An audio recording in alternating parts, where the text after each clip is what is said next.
Hello everyone. Today I'm going to present you a tutorial on topic clinical anatomy of radial nerve.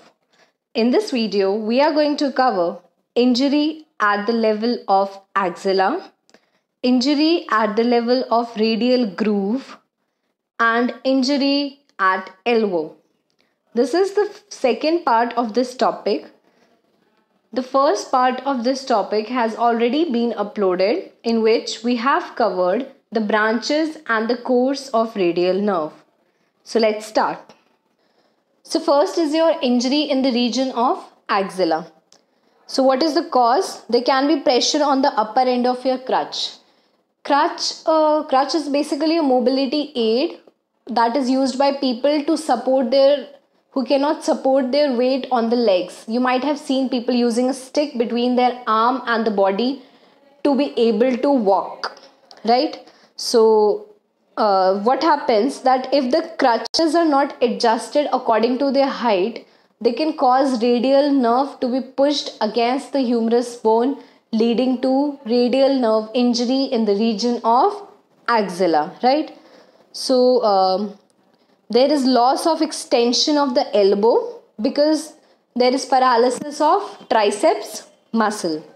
Then there is loss of extension of your wrist due to paralysis of your wrist extensors, and as a result there is wrist drop, right? Because there is unopposed action of your flexor muscles of forearm, because there is a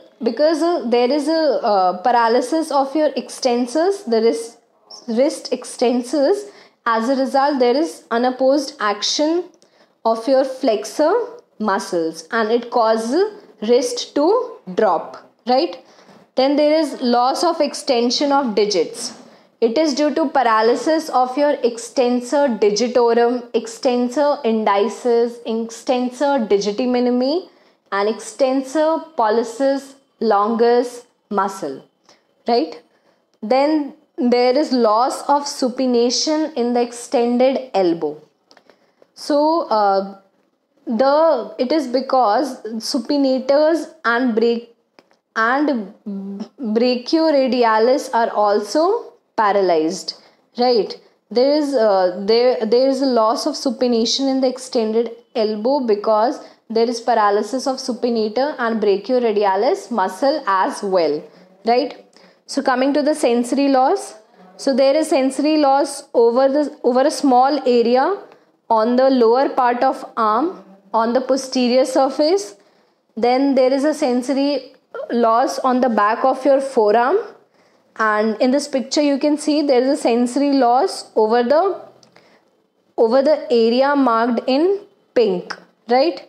That is a small area on the palmar aspect as well, and some area on the dorsal aspect as well, right? So this was all about the injury of the radial nerve in the axilla.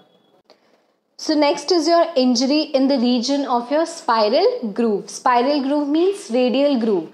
Radial groove is basically a depression that is present on the posterior surface of your humerus, and here the radial nerve lies in direct contact with the humerus bone. So what are the causes? There can be mid-shaft fracture of humerus first. Secondly, there can be wrongly placed intramuscular injections, right? Then there can be Saturday night palsy. What is Saturday night palsy? So what happens that when a person is drunk and he falls asleep with his one arm over the back of a chair, it leads to a direct pressure on the radial nerve, right? So what are the motor loss? There can be loss of extension of the wrist simply because there is paralysis of your wrist extensors, which leads to wrist to drop, causing wrist drop. In this diagram you can see that there is wrist drop because of unopposed action of your flexor muscles of your forearm. Then there is loss of supination when arm is extended, right? And then coming to the sensory loss. there is a sensory loss as well on the dorsum of your hand between first and second metacarpal. Right? So this was all about injury in the region of your spiral groove. So last is your injury to the radial nerve at the elbow. So what is the reason? There can be radial tunnel syndrome. So what is radial tunnel syndrome? Entrapment neuropathy of deep branch of radial nerve at elbow. Entrapment means that the radial nerve has been trapped. Neuropathy means there is a nerve injury. Of deep branch means posterior interosseous nerve of radial nerve at the elbow. It means there is entrapment of your posterior interosseous nerve which causes nerve injury at the level of your elbow, right? So what are the causes of your radial tunnel syndrome? Radial tunnel syndrome, so that compression can be due to anything like your sharp margin of your extensor carpi radialis brevis muscle or due to any vessel, right? So what are the clinical features of this particular syndrome? There is loss of extension of your wrist. It means there is paralysis of your wrist extensors and fingers, but there is no wrist drop. Why there is no wrist drop? Because the injury is at the level of elbow and before that injury, before the level of injury, it supplies extensor carpi radialis longus, and extensor carpi radialis longus is not paralyzed, so it cannot cause wrist to drop. So there is pain over your extensor aspect of your forearm. It means there is pain over your posterior aspect of your forearm.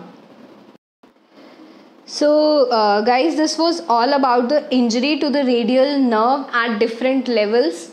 That is your elbow, your spiral groove, your axilla, right? I hope everything is clear to all of you.